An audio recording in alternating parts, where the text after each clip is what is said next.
خداوند آپ کے ساتھ ہو، آپ کے ساتھ بھی ہو۔ ہمارے خداوند یسوع مسیح کی انجیل پر مطابق مقدس متی، اے خداوند تیری تمجید ہو۔ مقدس متی کے مطابق لکھی گئی ہمارے خداوند یسوع مسیح کی انجیل، اس کا 5واں باب، اس کی پہلی سے 12ویں آیت مقدسہ۔ اور یسوع ہجوم کو دیکھ کر پہاڑ پر چڑھ گیا، اور جب بیٹھ گیا اس کے شاگرد اس کے پاس آئے، اور وہ اپنا منہ کھول کر انہیں سکھانے لگا کہ مبارک ہیں وہ جو روح کے غریب ہیں، کیونکہ آسمان کی بادشاہی انہی کی ہے۔ مبارک ہیں وہ جو حلیم ہیں، کیونکہ وہ زمین کے وارث ہوں گے۔ مبارک ہیں وہ جو غمگین ہیں، کیونکہ وہ تسلی پائیں گے۔ مبارک ہیں وہ جو راستے کے بھوکے اور پیاسے ہیں، کیونکہ وہ آسودہ ہوں گے۔ مبارک ہیں وہ جو رحم دل ہیں، کیونکہ ان پر رحم کیا جائے گا۔ مبارک ہیں وہ جو پاک دل ہیں، کیونکہ وہ خدا کو دیکھیں گے۔ مبارک ہیں وہ جو صلح کراتے ہیں، کیونکہ وہ خدا کے فرزند کہلائیں گے۔ مبارک ہیں وہ جو راستے کے سبب سے ستائے گئے، کیونکہ آسمان کی بادشاہی انہی کی ہے۔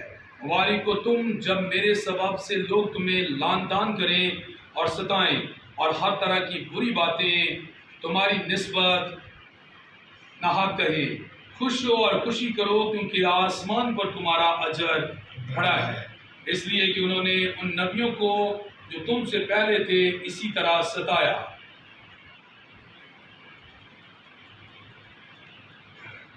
انجیل جلیل کے وسیلہ سے ہم سب کی خطائیں معاف کی جائیں۔ سبھی بیٹھ جائیں۔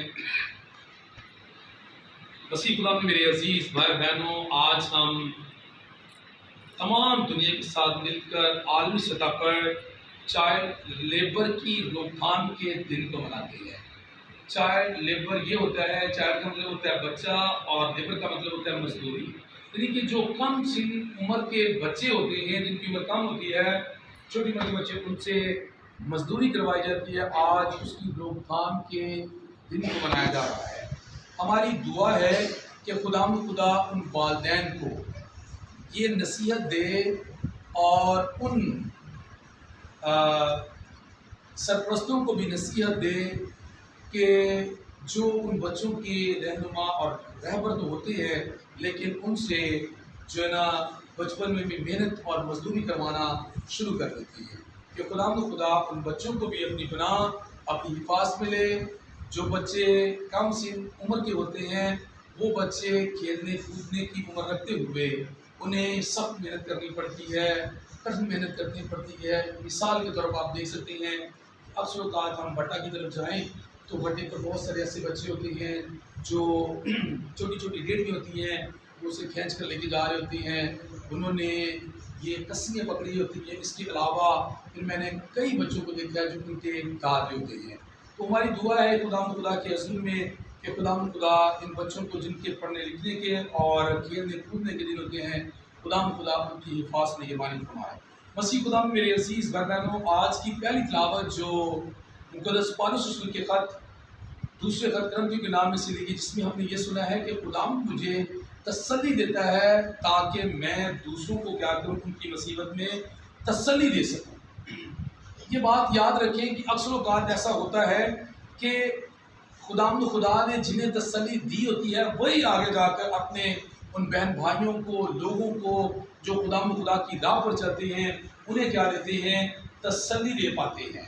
اکثر اوقات ایسا ہوتا ہے کہ خدا کی طرف سے ہمیں جو کلام ملتا ہے، وہی جا کر خدا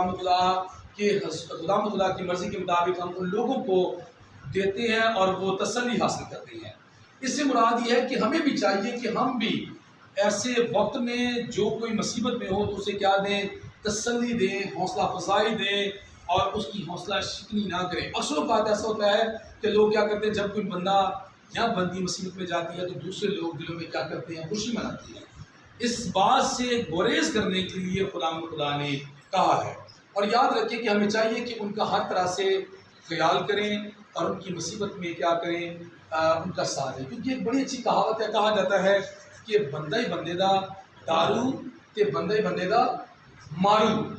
اس لیے یہ ضروری ہے اس کہاوت کو مد نظر رکھتے ہوئے، اس مثال کو مد نظر رکھتے ہوئے کہ ہمیں کیا کرنا چاہیے کہ ہم دوسروں کی مصیبت میں ان کے کیا بنے، حصے دار بنے، اور ان کے حصے دار بن کر ان کی مصیبت میں کمی لانے والے بن جائیں۔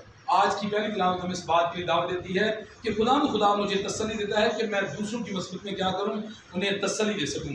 آج کی انجیل پاک میں خداوند یسوع مسیح نے اپنے شاگردوں کو تسلی ہی دی ہے، انہیں تسلی یہ دی ہے کہ خداوند یسوع مسیح پہاڑ پر چڑھ گئے اور انہیں تعلیم دینے لگے۔ انہیں پہلی بات کہی کہ مبارک ہیں وہ جو روح کے غریب ہیں، کیونکہ آسمان کی بادشاہی انہیں کی ہے۔ یسوع مسیح نے سکھا رہا ہے کہ بھائی بتا رہا ہے میں تمہیں سکھانا چاہتا ہوں، تسلی دے رہا ہوں، اگر میرے ساتھ ساتھ چل رہے ہو تو تم روح کے غریب بھی ہو، تم حلیم بھی ہو، تم عاجز بھی ہو، تو تمہارے لیے بہت اجر ہوگا، کیونکہ تم مبارک بن چکے ہو، تم خوش قسمت بن چکے ہو۔ اور یاد رکھیں مسیح خدا نے میرے عزیز برگانوں، اکثر اوقات ایسا ہوتا ہے، کلام میں یہاں پر لکھا ہوا ہے کہ مبارک ہے وہ جو حلیم ہے، کیونکہ وہ زمین کے کیا ہوں گے، وارث ہوں گے۔ اس سے مراد یہ ہے کہ یہ جو زمین ہے اس کے وارث ہونا نہیں ہے۔ اکثر اوقات ایسا ہوتا ہے کہ جن کے پاس زمین ہو تو وہ اس آیت کو کوٹ کر کے کہہ دیں گے نہیں، کلام میں لکھا ہوا ہے کہ مبارک ہے وہ جو حلیم ہے، کیونکہ وہ زمین کے کیا ہوں گے، وارث ہوں گے۔ بھائی اس کے بارے میں خدا نے کہا جو یہ زمین ہے اس کے بارے میں نہیں کہا، ایکچولی یہ کہا گیا ہے اس زمین کے بارے میں جو اگلے جہان میں ہے، جہاں دودھ اور شہد بہتا ہے، جہاں خدا کے لوگ فرشتوں کی مانند ہوں گے اور اس کے سامنے کھڑے ہو کر اسے ہمیشہ قدوس قدوس قدوس پکارتے رہیں گے۔ یہ وہ زمین کہی گئی ہے۔ اصل کا لوگوں کے ذہن میں ہوتا ہے جن کے پاس اچھی خاصی زمین ہو، مثال کے طور پر کنال، 1.5 کنال یا اس سے زیادہ ہو، ٹھیک ہے نا۔ اکثر کہا کہ پراپرٹی ڈیلرز جو ہے نا ایسے یہ سمجھ لیتے ہیں کہ ہمارے پاس خدا نے ہمیں زمین دی ہوئی ہے، بھائی یہ دنیا کا مال ہے، یہیں پر رہ جانا، لیکن جو خدا بھی سچی فرما رہے ہیں کہ مبارک ہیں وہ جو حلیم ہیں، کیونکہ وہ زمین کے وارث ہوں گے۔ حلیم کا مطلب ہوتا ہے عاجز ہونا، انکسار ہونا، فروتن ہونا۔ جب کوئی دنیا داری میں رہتے ہوئے عاجز ہوگا، فروتن ہوگا، حلیم ہوگا، تو خدا اسے اگلے جہان میں وہ جگہ دے گا جہاں ابراہیم کی گود ہوگی، جہاں لازر ہے، اور وہ لازر وہ دور سے دیکھتا ہے اس دولت مند آدمی کو، اور دولت مند آدمی اسے دیکھتا ہے۔ تو یاد رکھیں یہ وہ زمین کے بارے میں کہا گیا ہے۔ اکثر لوگوں کے ذہن میں یہ بات آتی ہے کہ شاید یہ بات کہی گئی ہے کہ جو میرے پاس زمین ہے، میں نے دنیا داری میں رہتے ہوئے آج انکساری کے ساتھ جو ہے زندگی گزاری۔ قطعاً ایسا نہیں ہے۔ ہو سکتا ہے کہ جو حلیمی اور عاجزی کے ساتھ زندگی بسر کر رہا ہے وہ جھونپڑی میں رہتا ہو، وہ کرائے کے گھر میں رہتا ہو سکتا ہے کہ وہ فٹ پاتھ پر رہتا ہو۔ اگر وہ ایسا بھی ہے، اس کے اندر یقین کریں عاجزی، انکساری، حلیمی ہے، تو وہ اس زمین کا وارث ہوگا جس کے بارے میں خداوند یسوع مسیح نے فرمایا ہے۔ اور وہ زمین وہی ہے جیسے میں نے پہلے بتایا، وہاں دودھ بہتا ہوگا، وہاں شہد بہتا ہوگا، وہاں سونے کی سڑکیں ہوں گی، اور لوگ اسے کیا کہتے ہوں گے، قدوس قدوس قدوس کہتے ہوں گے۔ وہاں نہ رونا اور دانتوں کا بجنا ہوگا۔ آج کی انجیل پاک میں خداوند یسوع مسیح نے اپنے شاگردوں کو کیا دی ہے، تسلی دی ہے۔ جبکہ میں ایک آیت پر آپ کی توجہ مبذول کروانا چاہتا ہوں۔ یہاں پر لکھا ہوا ہے کہ مبارک ہیں وہ جو صلح کراتے ہیں، کیونکہ وہ خدا کے فرزند کہلائیں گے۔ اکثر اوقات ایسا ہوتا ہے کہ جو لوگ ہمیں پیار کرتے ہیں ہم ان کے گھر میں اکثر اوقات زیادہ چلے جاتے ہیں۔ مثال کے طور پر راجے کے گھر میں ہم زیادہ بیٹھتے ہیں، زیادہ جاتے ہیں، اس کے ساتھ گپ شپ لگا لیتے ہیں۔ اس کے علاوہ بھائی یونس صاحب ہیں، یہ بیٹی ہیں، ان کے گھر میں ہم چلے جاتے ہیں۔ تو اگر کوئی یہ بات کہے کہ ان کے گھر میں جانا ان کا زیادہ ضروری ہے تو پھر یہ بات ہے۔ دیکھیے بھائی اکثر اوقات لوگ اس بات کی سمجھتے ہیں کہ بابو جی یا دوسرے خدا کے خادمین یا پاسٹر صاحبان یہ دوغلی پالیسی کھیلتے ہیں۔ ایسا نہیں ہے بھائی، ہماری کوشش ہوتی ہے کہ جن علاقوں میں لڑائی جھگڑا ناتفاقی چل رہی ہے ہم وہ کام کریں جو خدا کا کلام آج ہمیں سکھا رہا ہے کہ مبارک ہے وہ جو کیا کرواتے ہیں، صلح کرواتے ہیں، کیونکہ وہ خدا کے کیا کہلائیں گے، بیٹے کہلائیں گے، فرزند کہلائیں گے، بیٹے اور بیٹیاں برگزیدہ کہلائیں گے۔ مسیح خدا میں میرے عزیز بھائیوں، ہم خدا کے خادمین کی یہ حتی بسا کوشش ہوتی ہے کہ علاقے میں اتفاق ہو، پیار ہو، محبت ہو، اور اگر کوئی یہ بات کہے علاقے میں سے کہ بابو جی یا فادر جی یا ڈیکن صاحب یا کوئی اور خدا کا خادم کیا ہے یہ دوغلے ہیں، تو اس سے مراد یہ کہ وہ اپنے آپ کو کہہ رہا ہے، کیونکہ ان کی کوشش یہ ہوتی ہے کہ بابو جی صرف ہمارے ہیں تو ہمارے ہیں۔ میں آپ کو بتانا چاہتا ہوں کہ فادر جی کل ہمیں نا بیٹھے ہوئے اپنے آفس میں ایک بات سنا رہے تھے. پیر مل کی شاید یہ بات تھی. انہوں نے کہا کہ دو خاندانوں کے آپس میں لڑائی جھگڑا چل رہا تھا. ان میں سے ایک پارٹی کا بندہ جو نا قتل ہو گیا. جو قتل ہو گیا وہ تو خدا کی طرف چلا گیا, لیکن جس نے قتل کیا وہ کہاں چلا گیا؟ قید خانے میں, جیل میں چلا گیا. اچھا ابھی دونوں خاندان کیا کرتے ہیں؟ اسی چرچ میں آتے ہیں. دونوں خاندان, جو مر گیا اس کے لیے وہ خاندان کہہ رہا ہے کہ جی پاک معاف کی جائے. خدا کا خادم تو کیا کر رہا ہے؟ ان کے لیے مغفرت کی دعا مانگ رہا ہے. اور وہ جن کا بندہ قتل کر کے قید خانہ میں گیا ہوا ہے وہ آ کر دعا کروا رہے ہیں کہ جی دعا کرو فادر جی کہ ہمارا وہ بھائی بیٹا جو اندر گیا ہوا وہ کیا ہو رہا ہو جائے. اچھا وہ دوسری پارٹی آ کر کہہ رہی ہے کہ برائے مہربانی آپ ان کے لیے ایسی دعائیں نہ کیا کرو.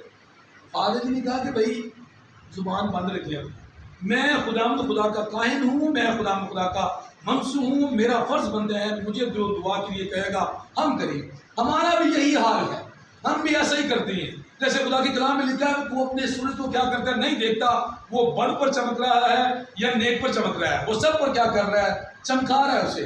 وہ نہیں دیکھتا کہ می کس پر پڑ رہا ہے, وہ نہیں دیکھتا کہ بد پر پڑ رہا ہے یا کہ وہ نیک پر پڑ رہا ہے, وہ سب پر کیا کر رہا ہے اپنے می کو برسا رہا ہے. اسی طرح ہم جو خدا کے خادم ہیں ہمارے لیے ہم سے کوئی محبت رکھے یا نہ رکھے ہمیں ضروری ہے کہ ہم ان کے ساتھ کیا رکھیں محبت رکھیں, کیونکہ یسوع مسیح کہتے ہیں کہ جیسا میں نے تم سے پیار کیا ہے تم بھی ایک دوسرے کے ساتھ کیا کرو پیار کرو. اس لیے یاد رکھیں آج کی انجیل پاک کے مطابق یسوع مسیح نے فرمایا کہ مبارک ہیں وہ جو صلح کرواتے ہیں کیونکہ وہ کیا ہوں گے خدا کے فرزند ہوں گے. ہماری تو حد الوسع کوشش ہوتی ہے کہ سب لوگوں کو اکٹھا کیا جائے اور انہیں آپس میں ایک رکھ کر ایک ہی قافلے میں شامل کر کے خدا کے نام کو جلا دیا جائے. آخری کلام کی آیت میں یہ لکھا ہوا ہے کہ مبارک ہیں وہ جو پاک دل ہیں کیونکہ وہ کیا کریں گے خدا کو دیکھیں گے. بھائی پاک دل جو ہوں گے وہی خدا کو دیکھیں گے. ہماری تو حد الوسع کوشش ہوتی ہے ہم ہر کسی کو جوڑ کر پاک دل بنائیں اور کیا کریں ہم خدا کے لائق اسے دیکھنے والے بن جائیں. دیکھنا اسی نے ہے. یاد رکھیں کہ جو پاکیزگی کی زندگی بسر کریں گے, جو نہیں دیکھیں گے چھوٹا کون ہے, جو نہیں دیکھیں گے کہ بڑا کون ہے, جو نہیں دیکھیں گے امیر کون ہے, نہیں دیکھیں گے کہ غریب کون ہے, وہ سب کے ساتھ ایک جیسے ہوں گے. جیسے سورج کی روشنی سب پر ایک جیسی پڑتی ہے, می سب پر ایک جیسا پڑتا ہے. اگر آپ بھی ایسے ہوں گے تو پھر آپ کیا کہلائیں گے پاک دل کہلائیں گے. تو پھر ہی آپ اس لائق ٹھہریں گے کہ خدا کو دیکھنے والے بن جائیں. آئیں آج کا کلام ہمیں اس بات کی یہ دعوت دیتا ہے کہ ہم دوسروں کی مصیبت میں جو خدا ہمیں تسلی دیتا ہے ہم ان کی مصیبت میں انہیں تسلی دیں, ان کا آسرا و سہارا بنیں. اور آج کی انجیل پاک کے مطابق ہم کیا کریں ہم اپنے آپ کو دوسروں میں صلح سلامتی پیار محبت کروانے والے بن جائیں اور خدا کے لیے پاک دل بن جائیں تاکہ ہم خدا کو دیکھنے والے ٹھہریں. خدا مجھے اور آپ کو اس لائق ٹھہرا دے. مسیح ہمارے خدا کے وسیلہ سے آمین.